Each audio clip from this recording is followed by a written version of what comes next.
Film की शुरुआत होती है नेवरलैंड की एक स्कैरी कहानी से।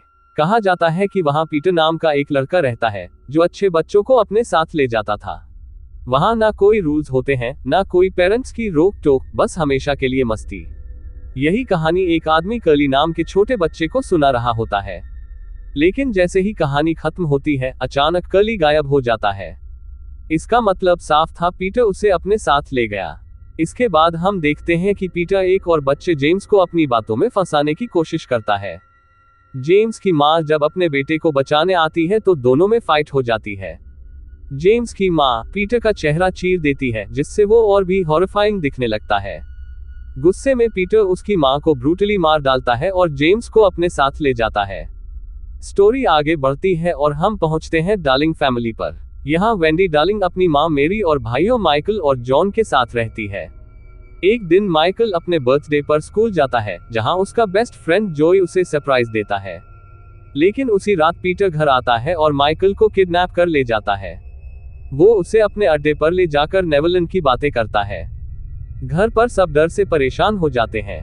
तभी फोन बजता है और दूसरी तरफ से पीटर की आवाज आती है, माइकल अब मेरे साथ नेवरलैंड में है। ये सुनकर वेंडी और उसकी मां शॉक में आ जाते हैं। माइकल भागने की कोशिश करता है, लेकिन पीटर उसे बैडली पीट देता है। इसी बीच माइकल की जेब से उसकी और जोई की फोटो गिर जाती है। फोटो देखकर पीटर डिसाइड करता है कि अब वो जोई को भी किडनैप करेगा। दूसरी तरफ वेंडी अपने भाई को बचाने के लिए जोई और उसकी दोस्त लिली की मदद लेती है। वो एक आदमी से भी मिलते हैं जिसका बेटा टिमी 20 साल पहले पीटर ले गया था। वो बताता है कि पीटर पहले भी कई बच्चों को गायब कर चुका है और शायद किसी ने उन्हें दोबारा कभी नहीं देखा। इधर पीटर जोई को ढूंढने के लिए एक स्कूल बस पर हमला करता है। वो बस ड्राइवर को वहीं मार डालता है। लेकिन जब जोई नहीं मिलता तो पीटर पूरे बच्चों को ब्रूटली स्लॉटर कर देता है। ये सीन काफी डिस्टर्बिंग है। वेंडी ये खबर सुनकर और ज्यादा डर जाती है। रात को पीटर लिली के घर पहुंचता है और उसके पूरे फैमिली को किल कर देता है।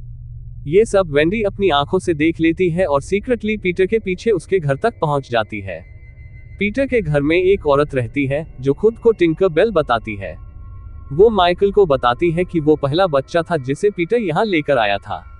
लेकिन जब माइकल कहता है कि नेवरलैंड जैसी कोई जगह नहीं होती, तो पीटर गुस्से में आकर टिंकर बेल को भी बैडली मारता है। अब वेंडी चुपके से घर में घुस जाती है और उसे पता चलता है कि पीटर असल में एक ट्रांसजेंडर पर्सन है, जिसे बचपन में उसके पेरेंट्स ने टॉर्चर किया था। उसी ट्रॉमा ने उसे साइकोपैथ बना दिया। तभी वेंडी अपने भाई माइकल से मिलती है और उसे छुड़ाने की कोशिश करती है। टिंकर बेल भी अब सच समझ चुका था और वो पीटर को रोकने की कोशिश करता है, लेकिन पीटर उसे भी ब्रूटली किल कर देता है। वेंडी जोई को बाहर भेज देती है ताकि वो पुलिस ला सके। बेसमेंट में उसे टिमी मिलता है, जिसे वो आजाद कर देती है। लेकिन तभी पीटर उस पर अटैक करता है और दोनों के बीच डेडली फाइट होती है। फाइट के दौरान वेंडी पीटर को ड्रग इंजेक्शन लगा देती है। पीटर थोड़ी देर के लिए बेहोश हो जाता है, लेकिन अचानक उठकर फिर से हमला कर देता है। माइकल भी अपनी सिस्टर की मदद करता है। तभी अचानक जेम्स वापस आता है, जिसे बचपन में पीटर अपने साथ ले गया था। जेम्स पीटर को पकड़कर बेसमेंट में खींच ले जाता है ताकि अपना बदला ले सके। आखिरकार पुलिस आ जाती है और सब संभाल लेती है। माइकल वापस घर आता है और अपनी फैमिली के साथ बर्थडे सेलिब्रेट करता है। लेकिन फिल्म का सबसे क्रीपी सीन एंड में आता है।